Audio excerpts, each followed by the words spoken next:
the sound of arrows slicing through the air, the clash of gongs and the thunder of hooves. For days, Saladin's army had hunted the Crusaders down the coast, harassing their rear, waiting for a mistake. Now, the forest broke open. A massive Saracen charge surged toward Richard the Lionheart's army, and the disciplined column began to bend. This is the Battle of Arsuf. In July of 1191, the port city of Acre had finally fallen to the Crusaders.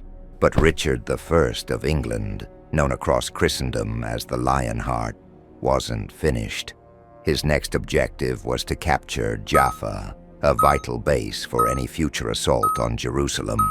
Richard's army, accompanied by a supporting fleet, began marching south along the Palestinian coast in August 1191. His route hugged the Mediterranean, allowing ships to resupply and evacuate the wounded while shielding his right flank. On land, however, Saladin was already preparing to strike. The Sultan of Egypt and Syria, Saladin's main goal was to prevent a Crusader advance on Jerusalem at all costs. He had already slighted the fortifications of Jaffa the year before, making sure it couldn't be held easily. Now he mobilized his army to intercept Richard's march, harassing the column and waiting for a chance to deliver a crushing blow. But Richard had learned from the mistakes of Hatton. He moved cautiously and deliberately. Marches only took place during the cool morning hours. His men rested frequently, always near water. The entire column was kept in tight formation, with 12 mounted regiments at its core, each holding around 100 knights. Infantry covered the landward flank, and crossbowmen lined the outer ranks to fend off enemy skirmishers. The seaward side carried the baggage train and rotating infantry units, who had been worn down by harassment. Despite the constant attacks from Saladin's mounted archers, discipline was maintained. One Muslim eyewitness, Baha al-Din, noted that Richard's troops advanced with wonderful self-control, ignoring constant provocation and moving in perfect step alongside their supply ships. Saladin's own army was largely cavalry-based, giving him superior mobility. But efforts to burn crops and starve the Crusaders failed, thanks to the steady provisioning from the fleet. From August 25th onward, Saladin stayed within striking distance, probing for any mistake. Then came his opportunity. As the Crusaders approached the forest of Arsuf, one of the few wooded areas in Palestine, Saladin prepared his main assault.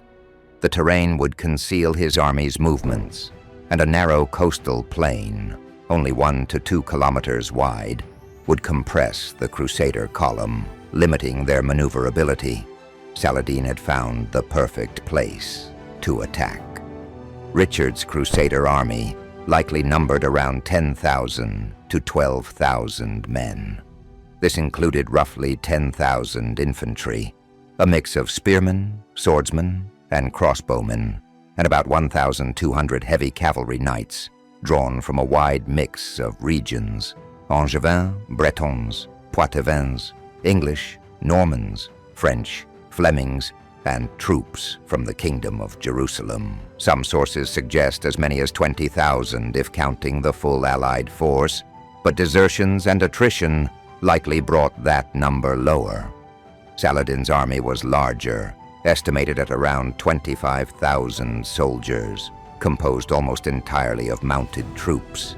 These included light cavalry horse archers, skirmishers, Sudanese and Bedouin infantry, and a smaller corps of armored heavy cavalry, such as the Mamluks and elite Kurdish Ghulams. His force was more mobile, but less cohesive, and lacked the discipline of Richard's Western-style formations. Saladin's plan was clear.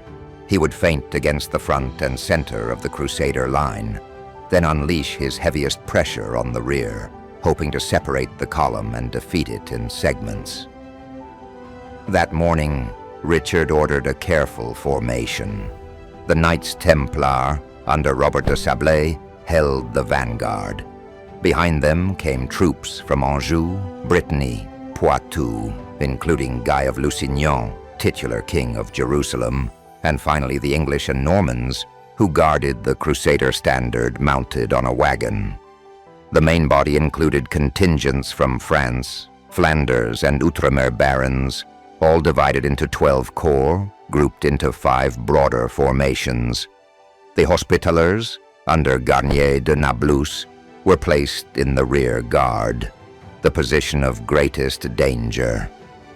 These military orders were some of the only units in the army with Turcopole cavalry, capable of matching the Ayyubid horse archers in maneuver.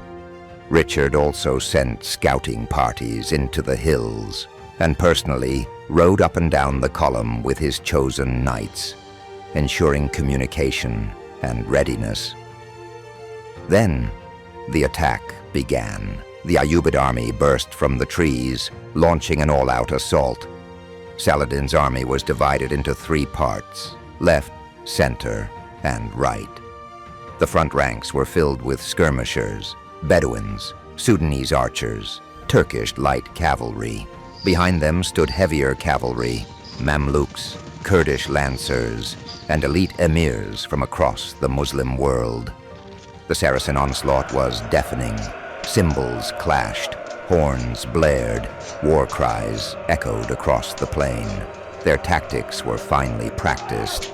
Infantry would launch arrows and javelins, then part to allow mounted archers to charge, fire, and retreat in endless waves. The Crusaders held formation.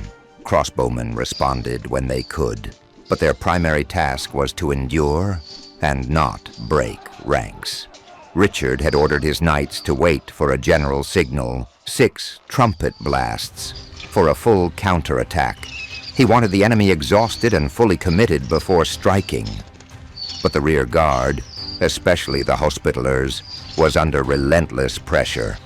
At times, Hospitaller crossbowmen were forced to shoot while walking backwards, trying to maintain cohesion. Ayyubid cavalry attacked from both rear and flank, looking for any crack in the line. Garnier de Nablus pleaded with Richard to allow a countercharge, but was denied. Richard knew that a premature strike could doom the army. Still, horses were falling. Men were collapsing in the heat. The situation at the rear was becoming critical. Saladin's own brother, Saif al-Din, joined the fight directly, spurring his soldiers into ever more aggressive attacks. Then, the breaking point came, whether by Richard's delegated authority or by frustration beyond endurance. A Hospitaller knight named Baldwin le Caron, along with the order's marshal, surged forward with a cry of "Saint George!" and smashed into the Saracen lines. A moment later, the rest of the Hospitaller cavalry followed, without waiting for the signal. Richard now faced a moment that could either save his army or destroy it. When the Hospitallers broke ranks and charged, the disciplined Crusader formation risked unraveling. According to the traditional account, this action defied Richard's orders, but some modern interpretations suggest Richard may have delegated authority to his commanders to seize the moment when the enemy was most vulnerable.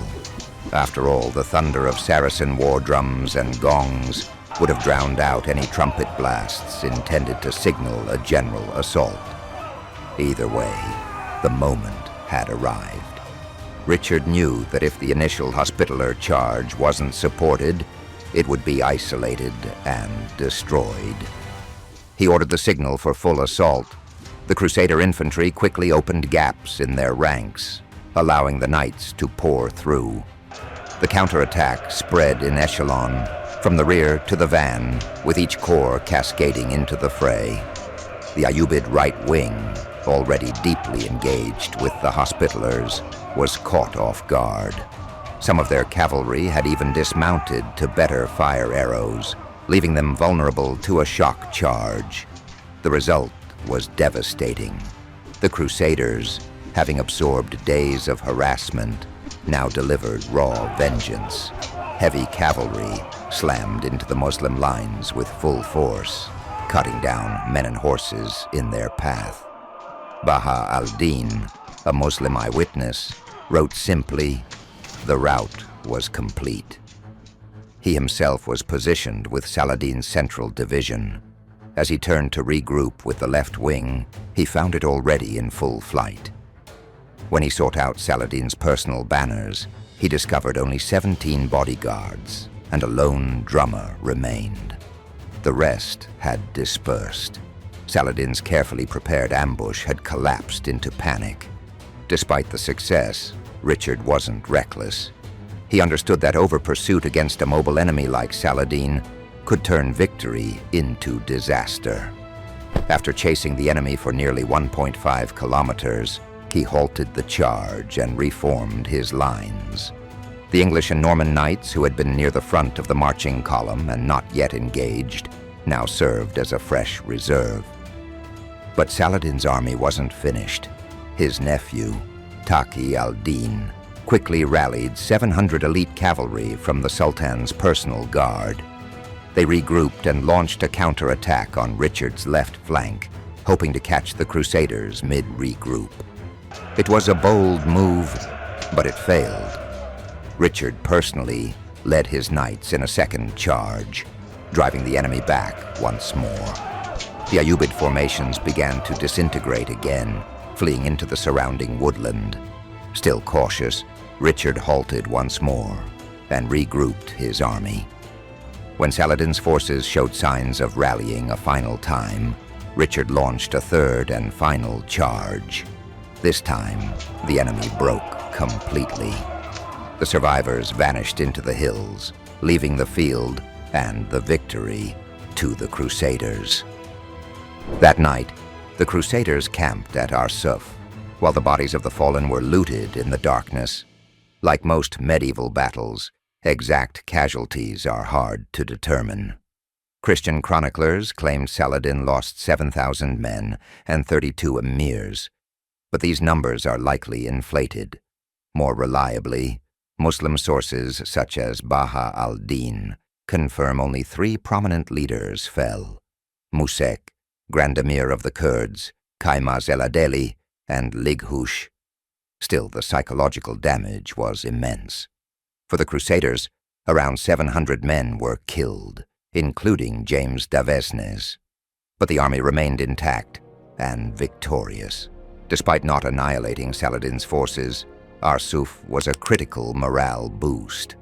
It was the first time a Crusader army had defeated Saladin in a pitched battle since the disaster at Hattin.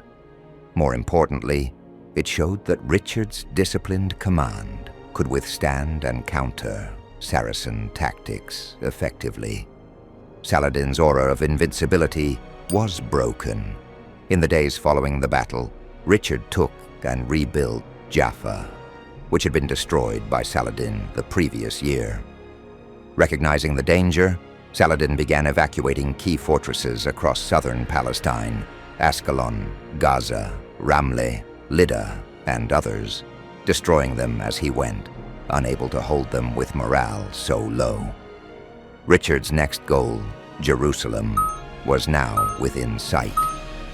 Though the Third Crusade would ultimately fail to retake the city, the Treaty of Jaffa would be signed a year later, guaranteeing safe passage for Christian pilgrims and recognizing Crusader control of the coast up to Jaffa.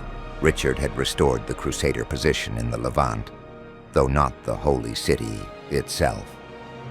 The Battle of Arsuf stands as a textbook example of discipline under pressure. Richard's ability to maintain cohesion under constant harassment and to time his counterattack at the perfect moment won the day. While it didn't win the war, it proved that Saladin could be defeated and that heavy cavalry, used with restraint and precision, could still dominate a battlefield. For the Crusaders, it was a long overdue moment of triumph. For Saladin, it was a sobering defeat. And for history, it was one of the last great victories of Crusader arms in the Holy Land.